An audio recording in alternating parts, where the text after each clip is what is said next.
एक बार ये हिम पिघलेगा तो ऐसी प्रलय होगी जो सब कुछ लीन जाएगी। इसे अब मैं नहीं, बस नारायण के अवतार ही रोक सकते हैं।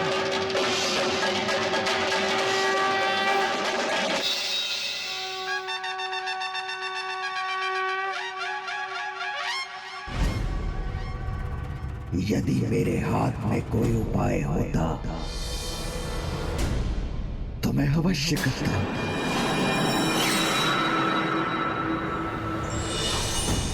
माता, इस अस्त्र के प्रभाव को तो एकमात्र नारायण अवतार ही मिटा सकते हैं। किंतु वो उनके कौन से अवतार होंगे?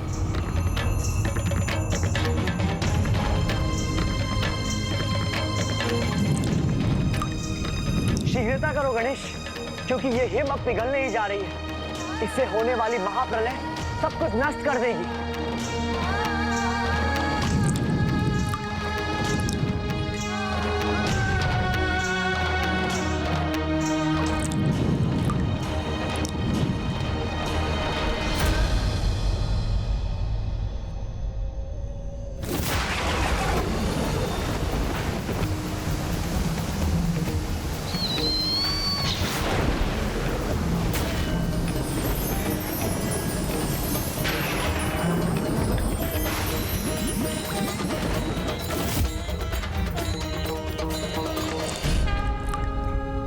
प्रभु नारायण के कूर्म अवतार।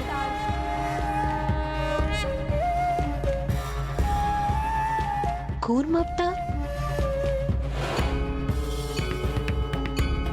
पूर्व काल में जब मंदार पर्वत सागर के जल में डूब रहे थे, तब प्रभु कूर्म ने ही उन्हें अपनी पृष्ठ का आधार प्रदान किया था। इसलिए अब भी पृथ्वी को इस महासागर में विलीन होने से वही बचा सकते हैं।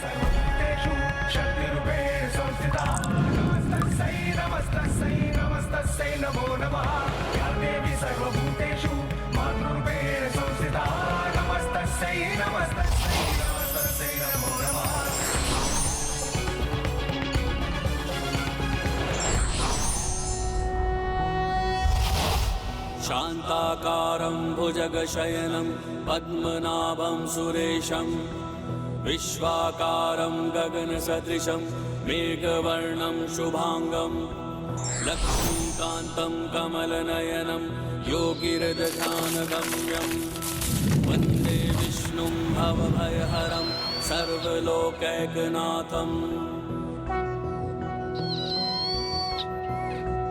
मैं भी इसे नहीं रोक सकता,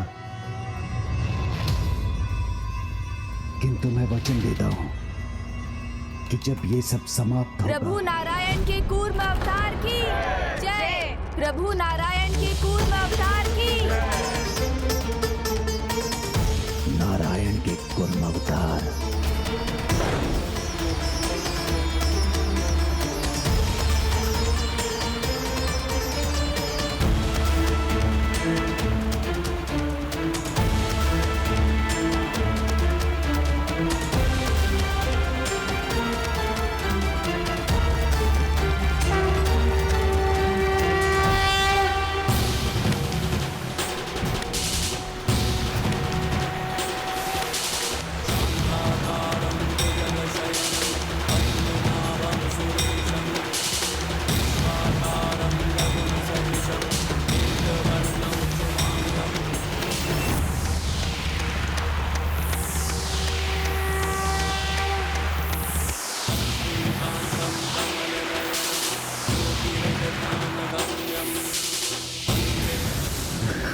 मेरा अर्णवस्त्र निगल लिया इस सौदी कुर्म ने।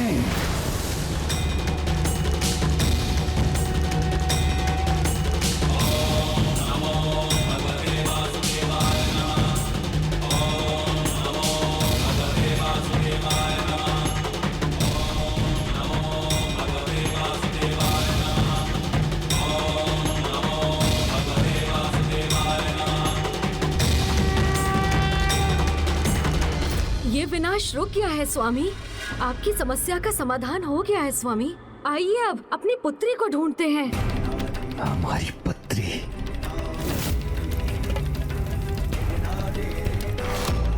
क्या हुआ?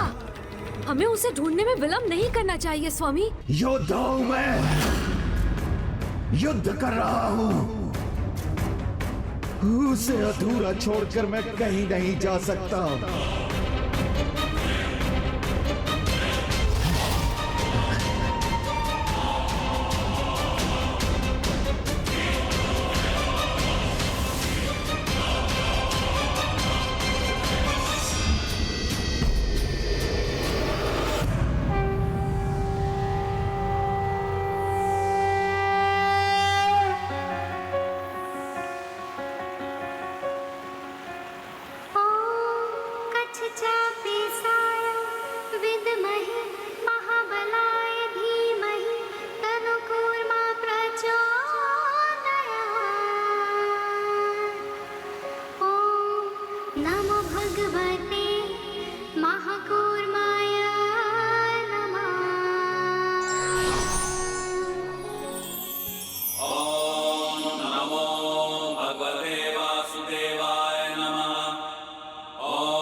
आज के बाद जो भी श्री गणेश का नाम लेकर आदि कुर्म की आराधना करे तो किसी भी प्रकार के जल संकट के प्रभाव से तत्काल ही मुक्त हो जाए।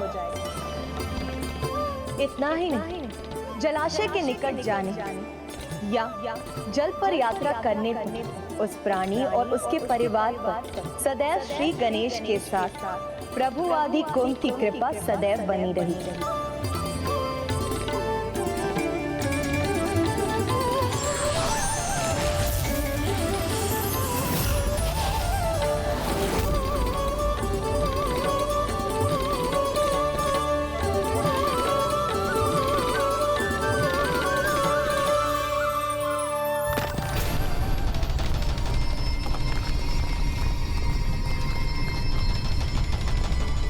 गणेश जी, अब ये कौन सा नवीन संकट आन पड़ा है?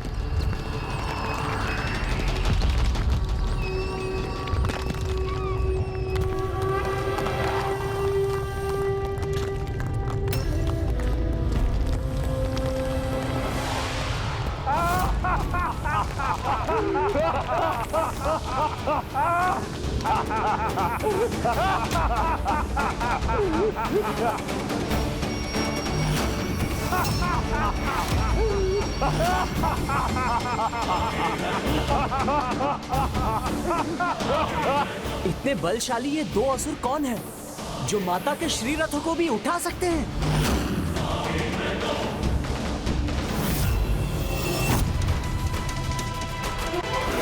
मेरा ध्यान थोड़ा सा क्या भटका कि तुमने मेरा अर्णव अस्त्र विफल कर दिया, किंतु ये दोनों कदापि असफल नहीं होंगे, क्योंकि इन्हें पहचान पाना ही नहीं, इन्हें पराजित करना भी असंभव है।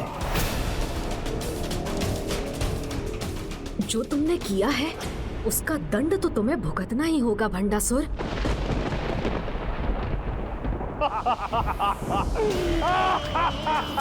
माता के श्रीरथ संकट में है।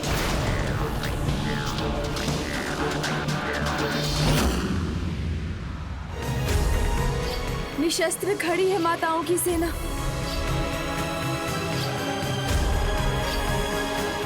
अनुज गणेश, कौन है ये दुस्साहसी असुर और इनके अंत का क्या उपाय है? तुम्हारे ये बताने पर ही माताएं अपने शस्त्र उठाएंगी।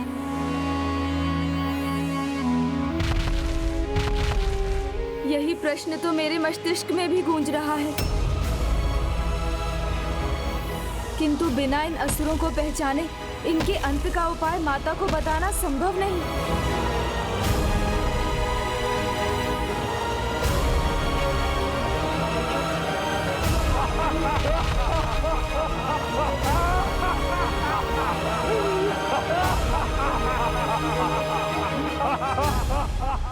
किसी की भी पहचान उसके हाव भाव और वेशभूषा से की जाती है। इन्हें देखकर तो यही लग रहा है कि ये पूर्व काल के कोई असुर सम्राट हैं। नहीं गणेश जी, इस बार आपका इन्हें पहचानना संभव नहीं, इसलिए गणेश जी पराजय का मुख देखने के लिए तैयार हो जाइए। इनकी पराजय तो हमारे आगमन से ही निश्चित हो गई है भ्राता।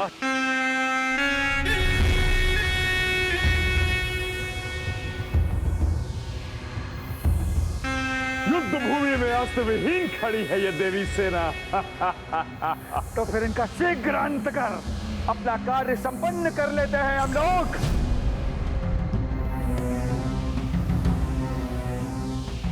गणेश, शीघ्र पहचानिए इसे। कौन है ये?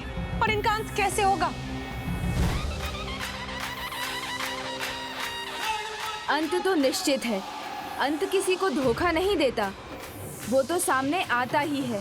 और अब इनके अंत का रहस्य ये स्वयं ही मुझे बताएंगे। अब तुम्हारे ही रथों का प्रहार तुम्हारा ही संहार करेगा। बस इतने से ही मत प्रसन्न हो ये गजानन।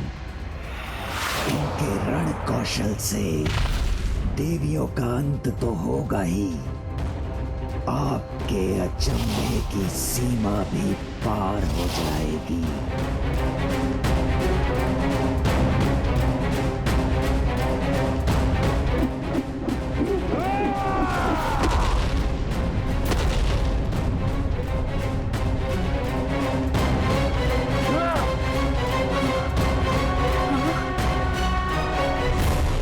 अंतिम चेतावनी है ये हमारी।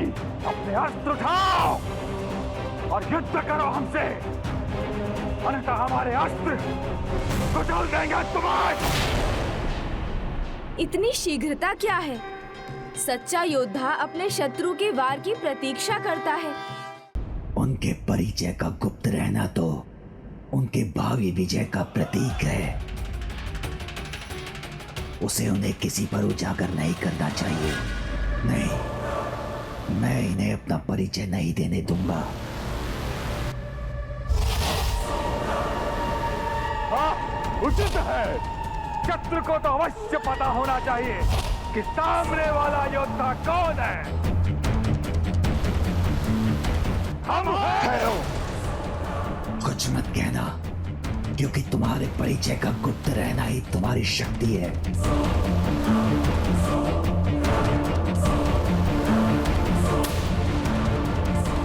आप दोनों एकाएक शांत क्यों हो गए? तो दीजिए ना अपना परिचय, बताइए ना कौन है आप दोनों महायोद्धा। भंडासुर, भंडासुर, भंडासुर, उन्हीं के लिए युद्ध कर रहे हैं हम।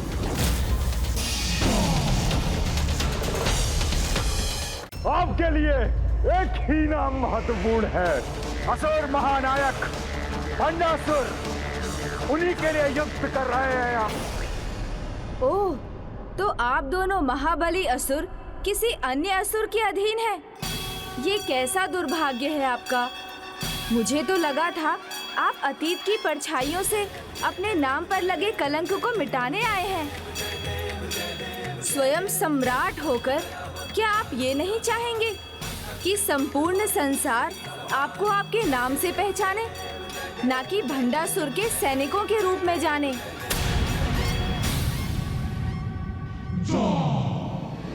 आप महाबली हैं, किंतु कहीं भीरू तो नहीं है जिन्हें अपना नाम बताने में भी डर लग रहा है?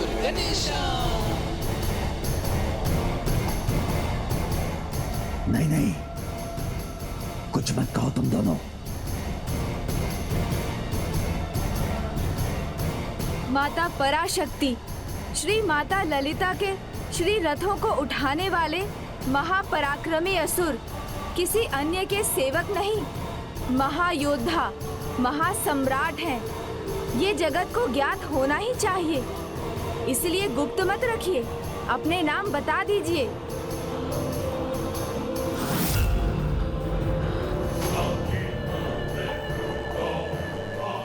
एक बार उन्हें तुम्हारा नाम ज्ञात हो गया तो तुम्हारी दुर्बलता समझ जाएंगे वो। इसीलिए अपना नाम मत बताना, कदापि मत बताना। बताइए ना, आप अपना नाम बताइए। एक बार उन्हें तुम्हारा नाम ज्ञात हो गया तो तुम्हारी दुर्बलता समझ जाएंगे वो। बताइए। इसीलिए अपना नाम मत बताना। एक बार उन्हें तुम्हारा नाम ज्ञात हो गया तो कदापि मत बताना, तुम्हारी दुर्बलता समझ जाएंगे वो। इसीलिए अपना नाम मत बताना, बताइए ना। कदापि मत बताना, कदापि मत बताना, तुम्हारे दुर्बलता समझ जाएंगे। कौन है आप दोनों? इसीलिए अपना नाम मत बताना, बताइए ना। कदापि मत बताना। आप हमारा परिचय चाहते हैं ना? आप हमारे नाम जानना चाहते हैं ना? तो हम अवश्य बताएंगे।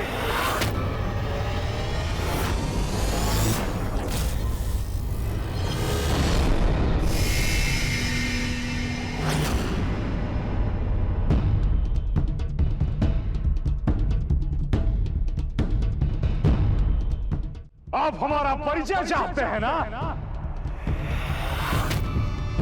किंतु उस युद्ध में विजय पाने के बाद, विजय प्राप्त करने के बाद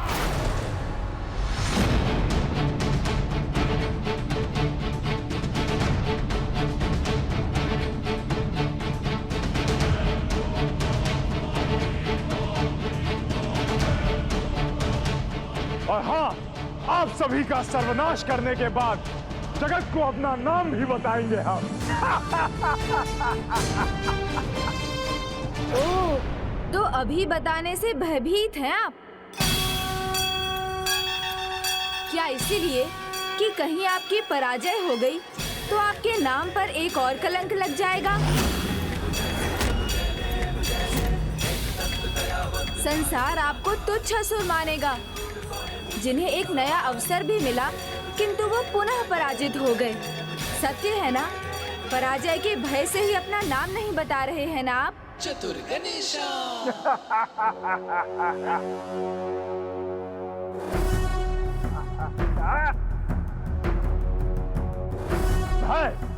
भय नहीं है हमें किसी का। भय भी तो सब मुझसे थे। कंपित होती थी धरती हमारे भय से। अपने पास में बांधकर सभी को अंधकार सागर ले जाने का सामर्थ्य था मुझ में। कंपित होती थी धरती हमारे भय से। अपने पास में बांधकर सभी को अंधकार सागर ले जाने का सामर्थ्य था मुझ में।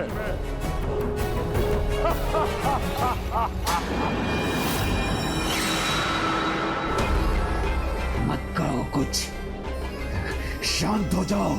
भयभीत होकर समस्त जगत मेरी पूजा करता था। मंदिरों में नारायण के स्थान पर मेरी पूजा करता था। मुझे भय किस बात का? समझ गया। आपका इतना ही परिचय पर्याप्त है मेरे लिए। माता, ये दोनों असुर भ्राता हिरण्याक्ष और हिरण्यकश्यपु हैं। हिरण्याक्ष और हिरण्यकश्यपु हैं। ये क्या? हमारे नाम याद कर लिए गणेश जी ने? कैसी मूर्खता की है इन दोनों ने। गणेश जी के सामने अपने नाम उजागर कर दिए।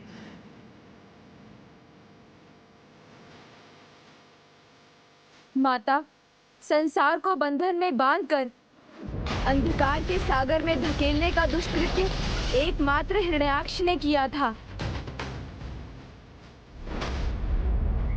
और प्रभु नारायण की प्रतिमाओं के स्थान पर मंदिरों में अपनी प्रतिमाएं स्थापित करने वाला प्रभु का ऐसा घोर विरोधी एकमात्र हिरण्यकश्यपु ही था। हिरण्याक्ष का वध प्रभु श्री हरि नारायण ने वाराह अवतार लेकर किया था।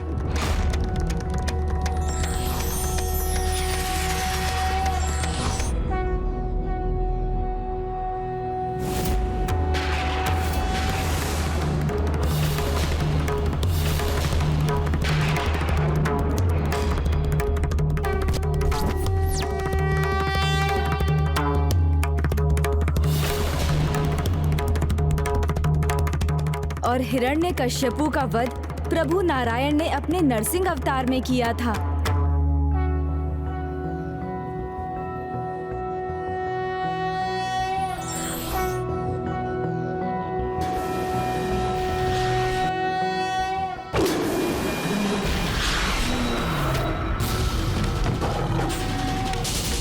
आप कहीं इन दोनों का भी अंत ना हो जाए। मेरा भी अंत नहीं कर सकेंगे आप इस बार। इस बार आप नहीं, मैं संहार करूंगा आपका।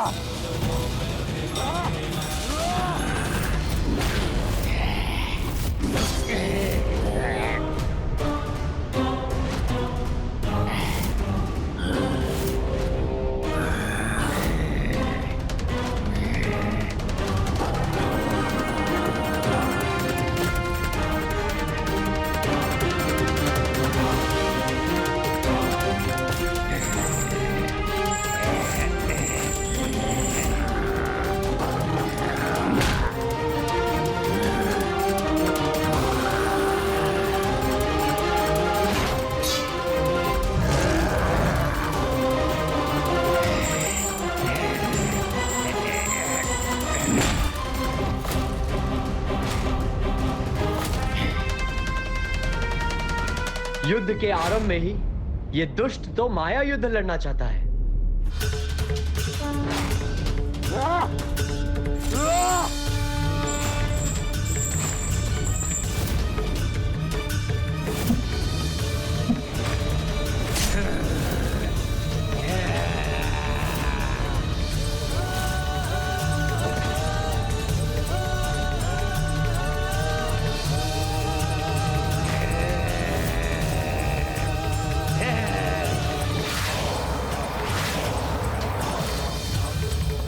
खाता हिरण्याक्ष की कैसी दुर्दशा हो गई है।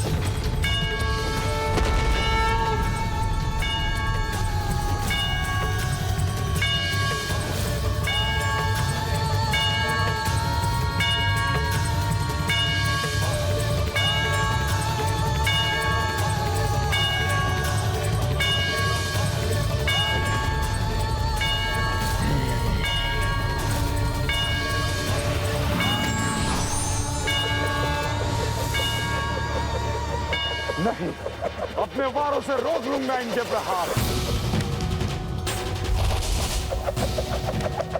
तुम्हारी दुष्टता ही पुनः तुम्हारे अंत का कारण बनेगी मूर्ख।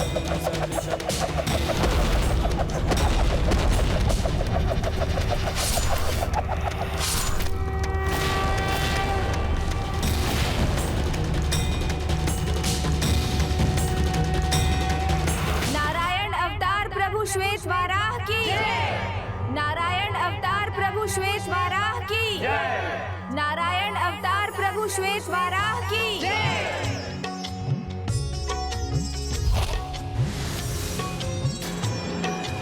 हिरण्याक्ष का भी अंत हो गया।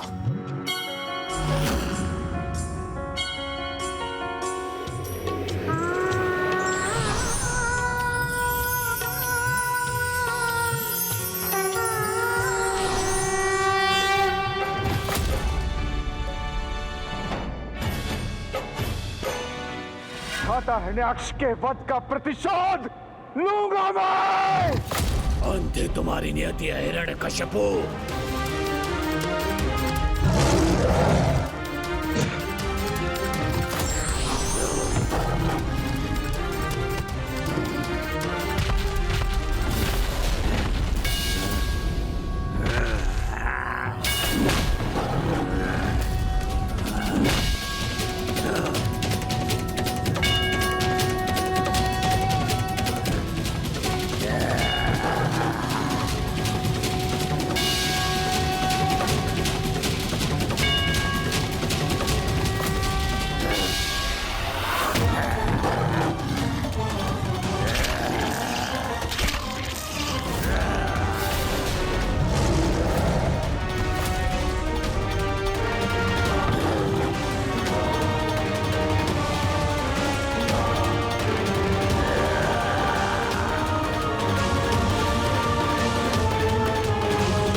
हिरण्यकश्यपु की छवि तो अभी भी मेरे महाअस्त्र पर प्रकाशित हो रही है।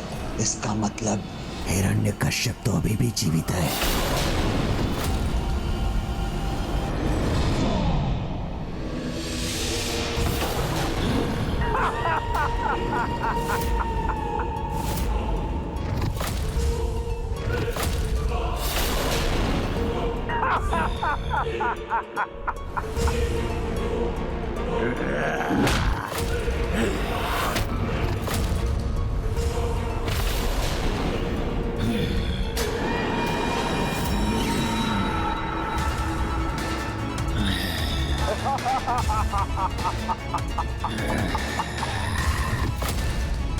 मैंने कहा था ना, इस बार मेरा वध कोई भी नहीं कर सकता, आप भी नहीं।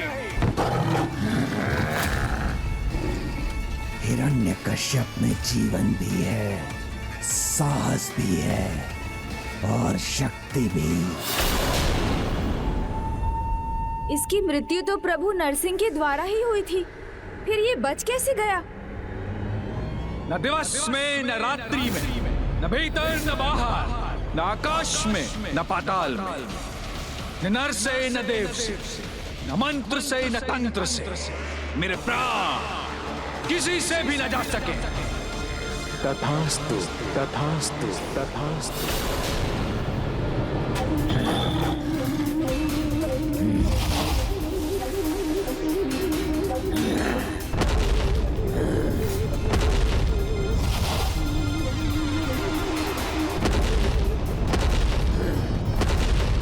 इसको प्राप्त वरदान के अनुसार अभी इसके अंत के कारण उत्पन्न नहीं हुए हैं, क्योंकि उसकी 2 अवस्थाएं अभी शेष हैं। प्रथम न दिन में इसका वध हो सकता है और ना ही रात में, और द्वितीय ना ही भीतर ना ही बाहर इसका अंत होगा। एक अवस्था तो गौधली वेला से पूरी हो जाएगी, यानी संध्या काल, किंतु दूसरी अवस्था के लिए यहाँ किसी द्वार की चौखट कहाँ है?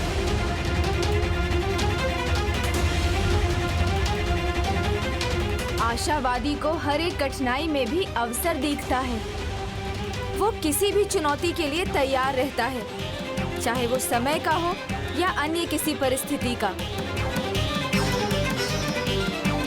हमें जो करना है संध्या काल की समाप्ति से पहले करना होगा।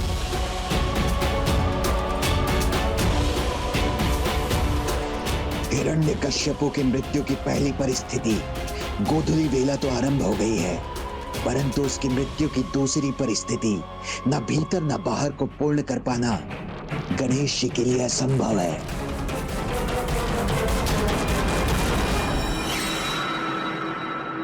मैं प्रभु विश्वकर्मा का आवाहन करता हूँ। प्रणाम माता। कल्याण। विश्वकर्मा जी, मेरे आवाहन पर यहाँ पधारने के लिए आपका धन्यवाद। अब जो आवश्यक है वो करने की कृपा कीजिए।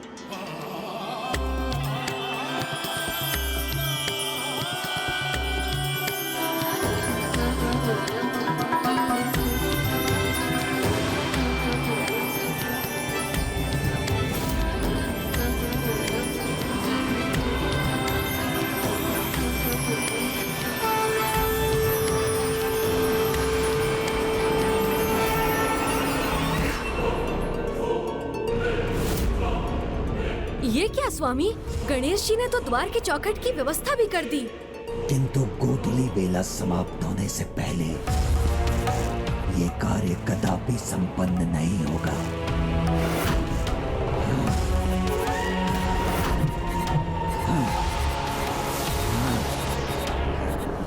अत्यंत के स्थान का निर्माण मत करने दो इन्हें। अत्यंत के स्थान का निर्माण मत करने दो इन्हें। अत्यंत के स्थान का निर्माण मत करने दो इन्हें।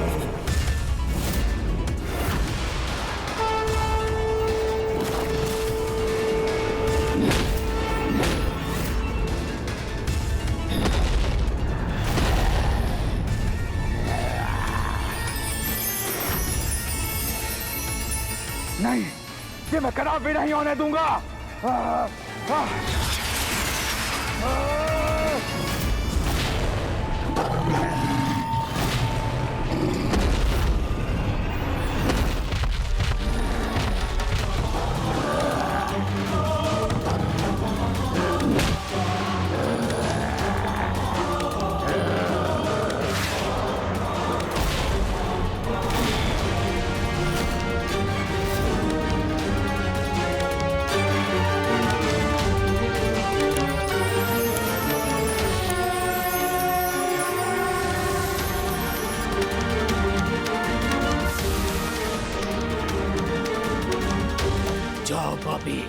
जाकर अपनी रक्षा का प्रयास कर लो।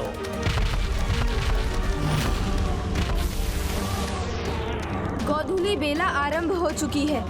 द्वार की चौखट की रचना भी पूर्ण है। अब तुम्हारे पास कोई उपाय नहीं।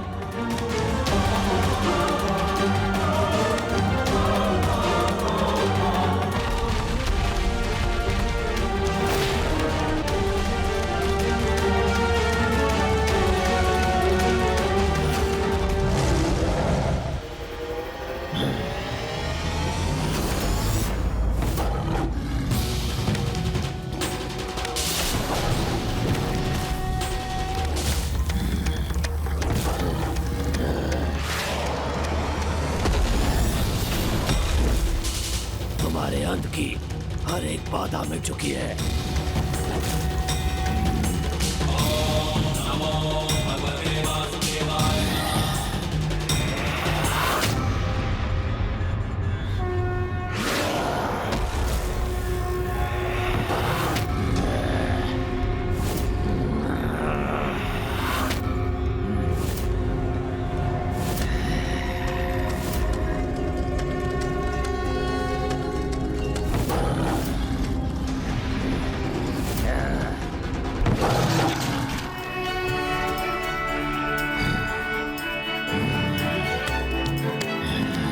ये द्वार, ये चौखट कदापा के नाम से प्रसिद्ध होगा, जहाँ श्री हरि नारायण पुनः अवतार लेंगे और कलयुग में इसी स्थान पर तिरुपति बालाजी के रूप में उनकी पूजा भी होगी और उनके निष्ठावान भक्तों को त्रिशक्ति प्रसाद अर्थात बल, बुद्धि और समृद्धि प्राप्त होगी। प्रभु नरसिंह की जय। प्रभु नरसिंह की जय।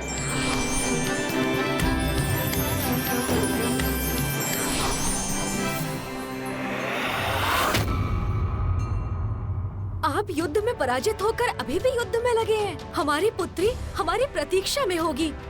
उसकी मधुर और स्नेह भरी वाणी सुनकर आप इतने आनंदित हो जाएंगे कि आप युद्ध तो क्या सब कुछ भूलने पर विवश हो जाएंगे।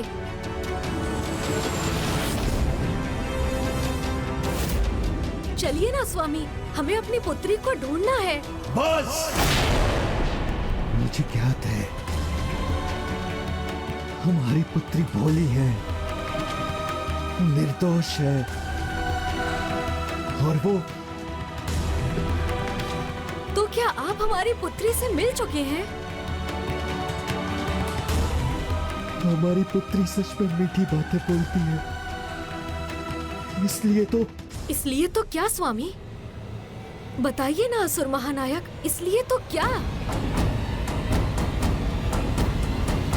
इसलिए तो मैं इस युद्ध को शीघ्र ही समाप्त कर देना चाहता हूँ। हाँ, शीघ्र ही इस युद्ध को समाप्त कीजिए ना स्वामी। इसलिए अब मैं वो असुर को भेजूंगा जिसका वध न पहले हुआ था और न अब होगा।